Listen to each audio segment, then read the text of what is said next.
Partito Democratico e Movimento 5 Stelle invitano Schifani a riferire in assemblea sul caso Galvagno Amata, pendenti le mozioni di censura e di sfiducia.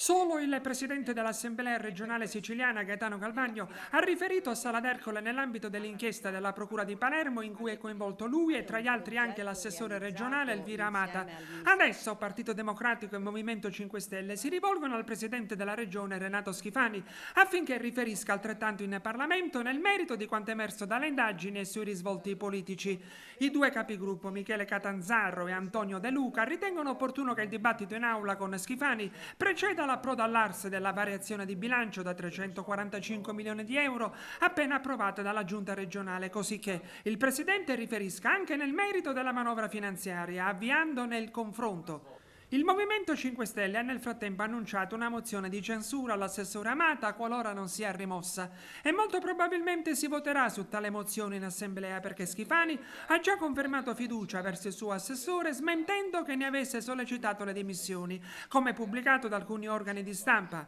Più radicale è il deputato regionale leader del movimento controcorrente Ismaele Lavardera, che annuncia una mozione di sfiducia contro Schifani. Lavardera invoca sostegno e si rivolge non solo all'opposizione tra Partito Democratico e Movimento 5 Stelle, ma anche alla maggioranza affinché firmino la mozione, prima del dibattito sulla variazione di bilancio in assemblea, presieduta, sottolinea Lavardera, da un presidente indagato per corruzione. Anche, come dire,